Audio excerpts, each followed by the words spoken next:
Oke baik, halo, assalamualaikum warahmatullahi wabarakatuh. Welcome back to my YouTube channel di Tori Channel. Oke, kembali lagi bersama saya pada kesempatan kali ini terkait masalah updatean terbaru dari Pi Network ya. Kita akan bahas lagi tentang Pi Network. eh Gini teman-teman ya. Jadi beberapa hari ini teman-teman ada kabar-kabar yang kurang baik tentang Pi Network ya. Nah, ini saya dapatkan informasi terkait masalah Pi Network yang real gitu ya, yang benar-benar dari Pi Network yang sebenarnya gitu ya. Ini saya dapatkan dari grup Pi Network 8 ya, diposting oleh Pak Philips di sini. Mungkin ada yang melewatkan informasi ini gitu ya, saking banyaknya postingan di grup, mungkin Anda lewatkan informasi ini. Oke, jadi saya akan bahas tentang updatean ini ya, tentang informasi penting ini kepada Anda yang masih percaya dan tetap stay menunggu mainnet terbuka Pi Network teman-teman ya. Jadi di sini teman-teman perlu kita pahami bahwa akun kita ini penting teman-teman. Jadi di sini adalah keamanan akun jaringan Pi. Di sini teman-teman harus waspada terhadap potensi penipu-penipu ya yang meniru dan aktor jahat tentang Pi Network gitu ya. Masalah akun kita ini perlu kita amankan ya. Jadi kita harus pahami kepada Anda juga teman-teman ya bahwa visi keseluruhan Pi Network itu adalah untuk membangun mata uang dan ekosistem digital yang inklusif ya teman-teman, dan terdistribusi paling luas untuk semua perintis teman-teman. Nah, sebagai blockchain sosial, jaringan menghargai kemanusiaan sejati dan karenanya memiliki tindakan ketat seperti KYC. Nah, teman-teman wajib KYC ya teman-teman jika kita mendapatkan undangan sebelum migrasi ke mainnet teman-teman. Akun bot tidak diizinkan teman-teman untuk memanfaatkan akun Pi dan hanya satu akun yang diizinkan per orang teman-teman. Jadi buat Anda yang melakukan akun-akun boot ya atau cloningan seperti itu akunnya, itu tidak diizinkan oleh sistem Pi Network teman-teman. Nah, perintis itu manusia sejati berkontribusi dalam berbagai cara untuk keamanan ya, pertumbuhan dan inklusi jaringan secara keseluruhan, pembuatan utilitas, serta stabilitas dan umur panjang teman-teman. Oleh karena itu, keamanan akun perintis sangat penting bagi perintis individu dan jaringan secara keseluruhan teman-teman. Nah, jaringan Pi telah berkembang menjadi lebih dari 33 juta pioner atau 33 juta user gitu ya, yang mendownload aplikasi Pi Network gitu ya, yang terlibat dalam periode jaringan tertutup mainnet. Nah, ukuran jaringan dan antusiasme umum serta niat baik perintis dapat menarik scammer tentunya yang tidak diinginkan. Nah, seperti itu teman. Jadi berhati-hatilah untuk hal ini karena aktor-aktor jahat ini itu dapat mengklaim melibatkan tim inti Pi atau para pendirinya dan mencoba mencelakai pioner karena mereka itu melihat potensi dalam user terus dari pengguna Pi Network itu banyak gitu ya, 33 juta, maka banyak aktor-aktor jahat yang ingin mengklaim melibatkan tim inti ya untuk melabuhi daripada user-user Pi Network. Jadi kita harus pahamkan kepada Anda juga bahwa Pi cryptocurrency saat ini itu tidak dijual teman-teman ya. Ini perlu kita perhatikan bahwa Pi Network ya, koin Pi Network saat ini tidak dijual karena belum ada harga atau belum mainnet ya. Ingat teman-teman ya bahwa Pi itu ditambang secara gratis di aplikasi seluler melalui kontribusi ke ekosistem. Nah, tetapi saat ini tidak untuk dijual teman-teman. Jadi kalau di luaran sana kalau ada yang menjual koin Pi Network gitu ya, itu sangat disayangkan bahwa itu bukan tindakan yang diizinkan seperti itu ya.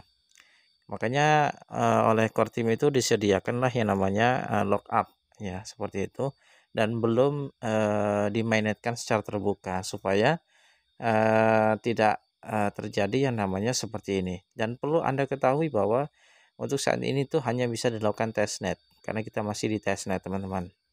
Yang Anda transfer ke anggota lain itu adalah koin-koin yang tidak ada harganya karena kita belum mainnet ya teman-teman ya. Nah, Pi Network itu tidak menjalankan ICO teman-teman ya atau segala jenis penjualan crowdfunding koin Pi. Jadi paham teman-teman ya. Nah, Pi Network itu tidak berafiliasi dengan siapapun atau organisasi manapun yang mengklaim menjual atau membuat Pi. Nah, itu kadang-kadang disebut sebagai Picoin atau Picoin oleh perintis gitu ya. Pi Future, Pi NFT, Pi Airdrop atau turunan Pi lainnya lah seperti itu ya.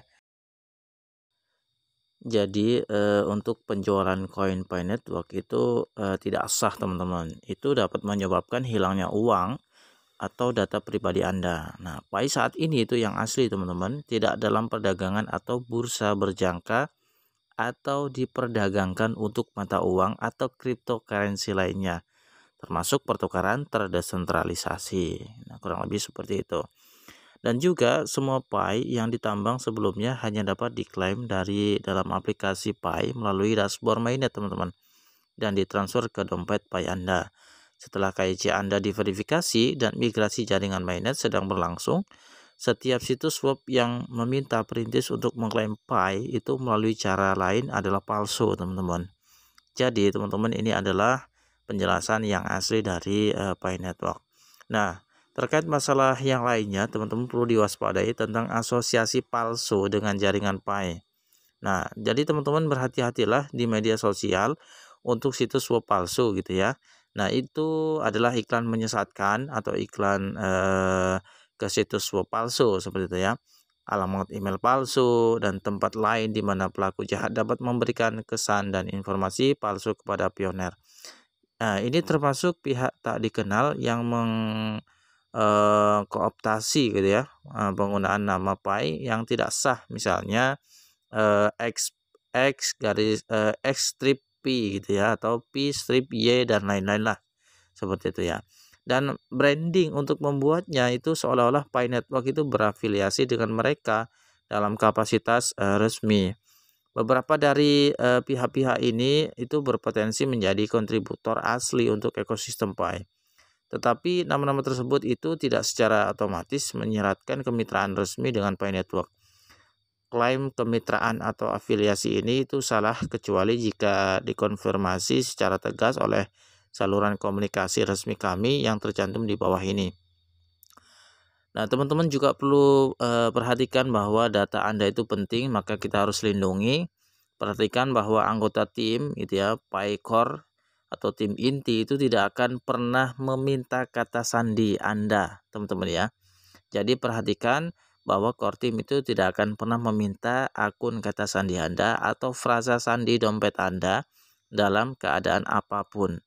Jaringan Pi itu juga tidak akan pernah meminta Anda di luar aplikasi penambangan resmi dan antarmuka dompet Pi untuk kata sandi akun Anda sampai hanya versi hash yang disimpan di server kami, atau frasa sandi dompet Anda yang tidak pernah dikirim ke server kami. Jadi, Pi Network tidak pernah memiliki salinan kata sandi atau frasa sandi dompet Anda. Jadi ini teman-teman harus diperhatikan ya teman-teman. Hati-hati juga dengan layanan pihak ketiga teman-teman ya. Berhati-hatilah menggunakan layanan pihak ketiga untuk mengakses akun Pi Anda. Karena pelaku jahat itu dapat memberikan layanan yang tampaknya sah seperti menghosting Pinode atau VPN gitu ya, tetapi mungkin secara eksplisit atau diam-diam itu mengharuskan perintis untuk membagikan data yang sensitif termasuk kredensial login akun Pi gitu ya. Layanan ini kemudian dapat mengakses akun Pi Anda dan melakukan tindakan seperti mengajukan permohonan untuk mengubah nama Anda, mengubah halaman dompet tujuan yang menerima Pi Anda di migrasi mainnet, dan mengubah anggota lingkaran keamanan Anda yang berpotensi menyebabkan kerugian Pi Anda, atau menghapuskan atau penghapusan gitu ya berbahaya dari akun Pi Anda. Berpartisipasi dengan pihak yang tidak terverifikasi ini untuk mengakses akun Pi Anda atau menjalankan Pinode dapat menyebabkan layanan ini mencuri semua Pi Anda. Jadi perlu kita hati-hatikan. Nah, jika Anda mengalami perilaku tak terduga di akun Pi Anda harus berhenti gitu ya menggunakan layanan tersebut. Mengubah kata sandi akun Anda sebelum melalui KYC atau migrasi ke mainnet dan mengajukan laporan. Untuk mengajukan laporan, teman-teman ya dapat mengunjungi halaman profil akun Anda yang dapat diakses melalui menu samping dan ketuk laporkan aktivitas mencurigakan di akun saya gitu ya. Untuk mengubah kata sandi, ya teman-teman, ketuk di bagian setel ulang kata sandi di halaman profil Anda dan gunakan nomor telepon yang terdaftar di akun Anda untuk memverifikasi permintaan penyetelan ulang Anda, gitu ya. Dengan mengubah kata sandi Anda, akun Anda di perangkat lain juga akan keluar secara otomatis, teman-teman. Nah, saluran komunikasi jaringan Pi resmi, teman-teman. Perlu Anda ketahui bahwa di sini selalu mengandalkan informasi yang disediakan oleh saluran resmi Pi Network, teman-teman ya. Dan lihat di tautan berikut ya, untuk daftar lengkap sumber informasi resmi jaringan Pi. Teman-teman bisa ketik https://minopi.com/safety. Nah, ini adalah waktu yang sangat menyenangkan bagi Pi, dan kami ingin memastikan bahwa semua perintis semua yang di luar biasa aman dari aktor jahat, teman-teman. Nah, itulah sekilas tentang informasi dari Pi Network yang asli, teman-teman, dan ini perlu kita waspadai. Oke, teman-teman, mungkin itu saja informasinya untuk kali ini. Perlu Anda ketahui bahwa banyak sekali oknum-oknum mulai berdatangan yang tidak diinginkan ya. Kita harus waspada dengan akun kita. Sesuai dengan yang saya informasikan tadi, bahwa Pi Network itu tidak pernah core team gitu ya, tidak pernah meminta akun Anda, frasa sandi Anda ya, itu tidak pernah meminta. Jadi kalau ada yang meminta-minta, itu bahwa di situ adalah ketahuan bahwa itu adalah orang jahat yang ingin memanfaatkan akun Anda gitu ya. Oke teman-teman, semoga informasi ini membantu kepada Anda ya teman-teman. Semoga video ini bermanfaat. Terima kasih. Assalamualaikum warahmatullahi wabarakatuh.